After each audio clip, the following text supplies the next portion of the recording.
All that a man achieves and all that he fails to achieve is the direct result of his own thoughts. In a justly ordered universe, where loss of equipoise would mean total destruction, individual responsibility must be absolute. A man's weakness and strength, purity and impurity, are his own, and not another man's. They are brought about by himself, and not by another, and they can only be altered by himself, never by another. His condition is also his own, and not another man's. His suffering and his happiness are evolved from within. As he thinks, so he is. As he continues to think, so he remains.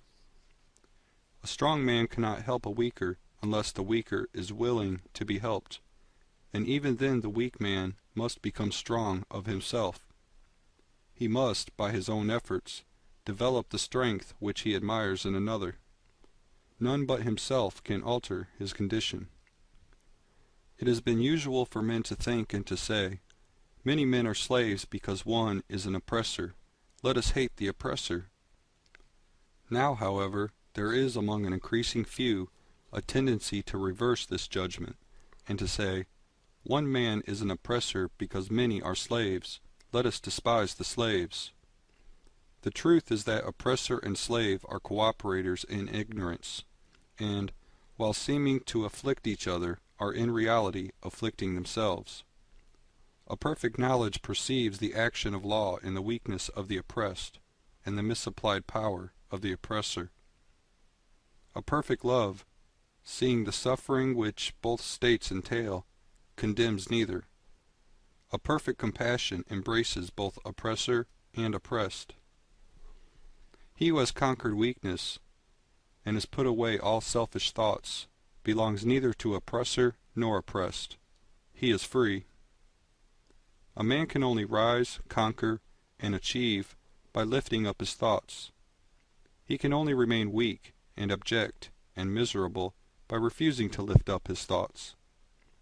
Before a man can achieve anything, even in worldly things, he must lift his thoughts above slavish animal indulgence. He may not, in order to succeed, give up all animality and selfishness by any means, but a portion of it must at least be sacrificed. A man whose first thought is bestial indulgence could neither think clearly nor plan methodically. He could not find and develop his latent resources, and would fail in any undertaking. Not having commenced manfully to control his thoughts, he is not in a position to control affairs and to adopt serious responsibilities. He is not fit to act independently and stand alone, but he is limited only by the thoughts which he chooses. There can be no progress, no achievement, without sacrifice. A man's worldly success will be in the measure that he sacrifices his confused animal thoughts, and fixes his mind on the development of his plans and the strengthening of his resolution and self-reliance. And the higher he lifts his thoughts, the more manly, upright, and righteous he becomes. The greater will be his success, the more blessed and enduring will be his achievements. The universe does not favor the greedy, the dishonest, the vicious, although on the mere surface it may appear sometimes to do so. It helps the honest, the magnanimous, the virtuous. All the great teachers of the ages have declared this in varying forms. And to prove and know it, a man has but to persist in making himself more and more virtuous by lifting up his thoughts.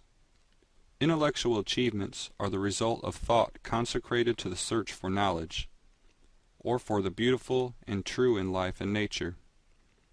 Such achievements may be sometimes connected with vanity and ambition, but they are not the outcome of those characteristics. They are the natural outgrowth of long and arduous effort, and of pure and unselfish thoughts. Spiritual achievements are the consummation of holy aspirations. He who lives constantly in the conception of noble and lofty thoughts, who dwells upon all that is pure and unselfish, will, as surely as the sun reaches its zenith and the moon its full, become wise and noble in character, and rise into a position of influence and blessedness. Achievement, of whatever kind, is the crown effort, the diadem of thought. By the aid of self-control, resolution, purity, righteousness, and well-directed thought, a man ascends.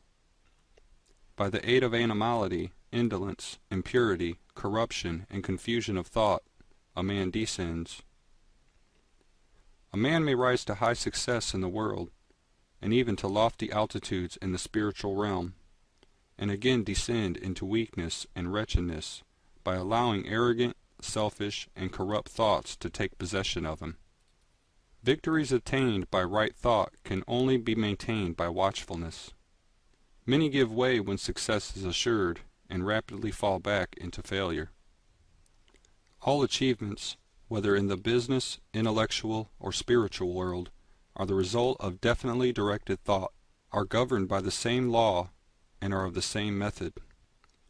The only difference lies in the object of attainment. He who would accomplish little must sacrifice little. He who would achieve much must sacrifice much. He who would attain highly must sacrifice greatly.